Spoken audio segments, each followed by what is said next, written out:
In a bustling city lived a young woman named Mia, who had everything that society told her she should want. A corner office on the 15th floor, a salary that made her friends envious, and a schedule packed with meetings that made her feel important. But every morning when her alarm rang at 6, something inside her felt empty. She would stare at the ceiling, wondering if this was really what life was supposed to feel like. Mia had followed the path everyone expected. Good grades, prestigious university, competitive internship, corporate job.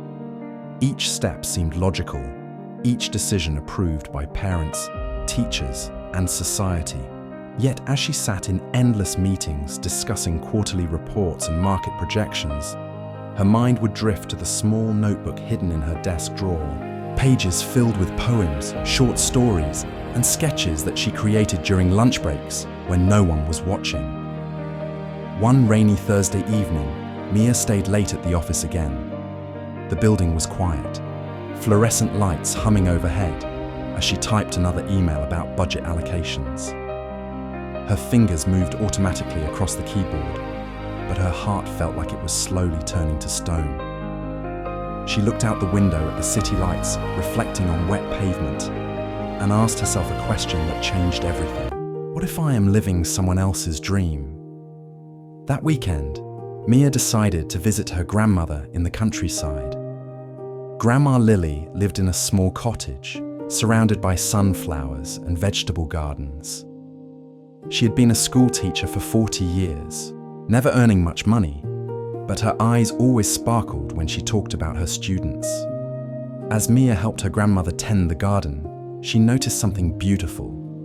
Every plant, every flower, every vegetable had its own purpose, its own way of contributing to the whole. Grandma Lily handed Mia a small sunflower seed and said, "Child, this tiny seed contains everything it needs to become magnificent, but it must be planted in the right soil, given proper care, and allowed to grow toward the light. People are the same way. We all have seeds of greatness inside us, but we must choose the right environment to let them flourish." Mia held the seed in her palm, feeling its rough texture and imagining the towering sunflower it could become. That night, she sat by her grandmother's fireplace and opened her notebook. For the first time in years, she wrote not because she had to, but because something deep inside her demanded expression. The words flowed like water from a spring, carrying emotions she had buried under spreadsheets and conference calls. The next morning, Mia walked through her grandmother's garden again. She watched bees moving from flower to flower, each one following its natural instinct, contributing to something larger than itself. She realized that she had been like a sunflower trying to grow in the shade, wondering why she felt so weak and lifeless. When Mia returned to the city, everything looked different. The same buildings, the same streets, but now she saw them through new eyes. She understood that she had been climbing a ladder leaned against the wrong wall. Success meant nothing if it came at the cost of her soul. The corporate world had given her financial security, but it had starved the creative spirit that made her who she truly was. That Monday morning, Mia sat in her office, holding the sunflower seed her grandmother had given her. She placed it on her desk next to her computer and made a decision that terrified and excited her at the same time. She would start writing seriously, not just during lunch breaks, but as her real work. She would plant herself in soil where her talents could actually grow. But the journey from corporate security to creative fulfillment would not be easy. Mia was about to discover that finding your true purpose requires more than just recognition. Mia started small, dedicating 1 hour each evening to writing after work. She would come home exhausted, order takeout, and then sit at her kitchen table with her notebook. Some nights the words came easily, like a river finding its path. Other nights she stared at blank pages, doubt creeping into her mind like shadows at dusk. Her colleagues began to notice changes.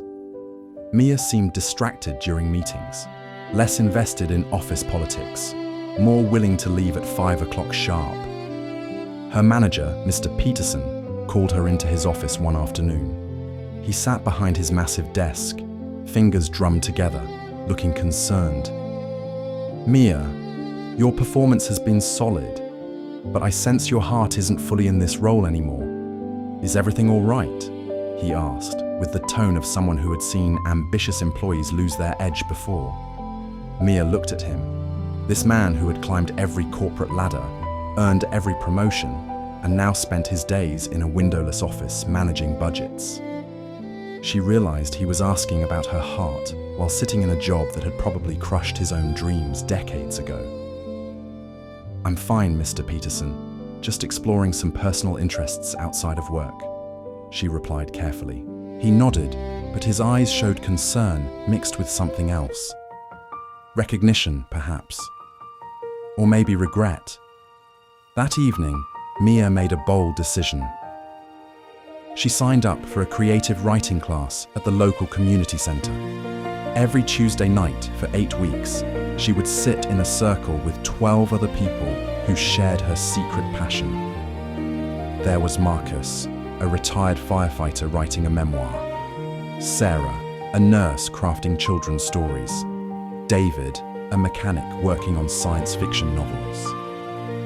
For the first time in years, Mia felt like she belonged somewhere.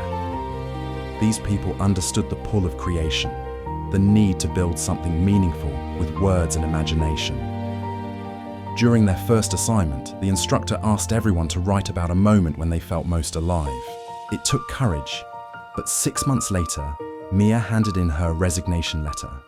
Today, she runs a small publishing company that helps new writers find their voice, just like her grandmother helped sunflowers find the sun. Mia learned that true purpose isn't about following the path others expect, but about planting your dreams in soil where they can actually grow. Your purpose is waiting. The question is, will you choose the courage to pursue it? Start today.